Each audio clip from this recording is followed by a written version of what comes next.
আসসালামু আলাইকুম প্রিয় শিক্ষার্থীরা, আমি আজকে আলোচনা করব নবম ও দশম শ্রেণীর অনুশীলনী 11.1-এর 7 নং ক্লাস নাম্বার আছে ষষ্ঠ ক্লাসের দ্বিতীয় পর্বে আমি গ নং নিয়ে আলোচনা করব। তো এখানে দেওয়া আছে a অনুপাত b ইকুয়াল টু b অনুপাত c। আমরা সকলে জানি অনুপাতের প্রথম রাশি উপরে, দ্বিতীয় রাশি নিচে। এই রাশিটা আমরা ধরি বা মনে করে লিখতে পারি a বা b by C, A by B by C সমান কে ধরি। এখন যে কাজটা করব, এ বাই বি সমানও কে, অথবা বা আবার লিখতে পারি আবার বি বাই সি সমানও কে। আর গুণন করব, উপরে বি আছে বি, নিচে সি গুণন কে, তার মানে সি কে। উপরে এ আছে বি গুণন কে, বি কে। বি এর জায়গায় এখন আমরা বসাবো সি কে, বি এর জায়গায় C K, C K, C K. তার মানে হচ্ছে এর মান হচ্ছে সি কে স্কোয়ার, বি এর মান সি কে। এখন আমরা মান বসাবো, এর মান হচ্ছে সি কে স্কোয়ার, বি এর মান হচ্ছে সি কে। সি এর কোনো মান নাই এখানে, এর মান সি কে স্কোয়ার, বি এর মান সি কে, সি এর কোনো মান নাই। আবার এর মান সি কে স্কোয়ার, বি এর মান সি কে, বি এর মান সি কে, সি এর কোনো মান নাই।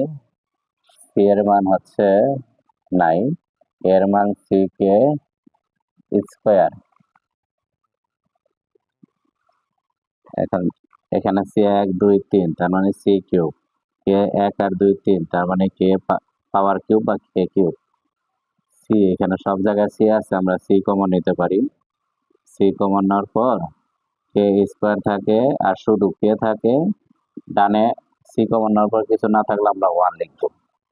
সেকেন্ড ব্র্যাকেট দিয়ে ওই যে হল কিউব আছে, হল কিউবটা ঠিকই বসাবো। সি একটা আর এখানে একটা, সি স্কোয়ার কে 2 আর 1 3, সি স্কোয়ার কে, সি 1 1 2 আর হচ্ছে কে স্কোয়ার। হল কিউব আছে, হল কিউব। সব জায়গায় একটু খেয়াল করলে দেখবো C square C square C square common নিব। পরের রাশিটা আগে লিখে নেই, সি কিউব কে কিউব, আর এখানে যে সির উপরে কিউবটা বোঝায়, এই রাশির উপরে বোঝায়, তার মানে সি কিউব কে স্কোয়ার প্লাস কে কে হল কিউব। এখন সব জায়গায় সি স্কোয়ার আছে, কে স্কোয়ার কে কে কে, তার মানে হচ্ছে কে আমরা একটা কমন নিব, যেহেতু এখানে একটা আছে।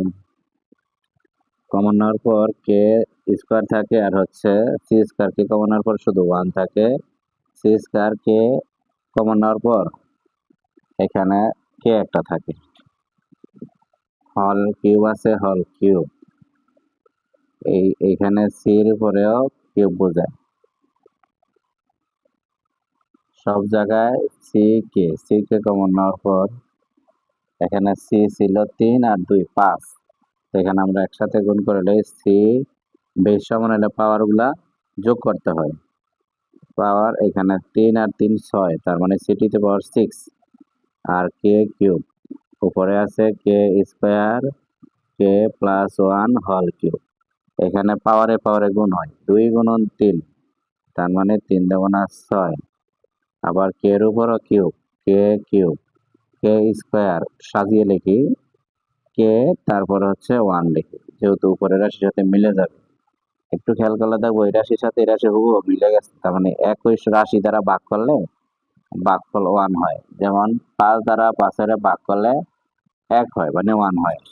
আবার হচ্ছে 10 দ্বারা 10 এর ভাগ করলে, একই রাশি দ্বারা ভাগ করলে ভাগফল 1। এই ছিল আমাদের রাইট সাইডে যে 1। তো আশা করি বুঝতে পারছো। আল্লাহ হাফেজ।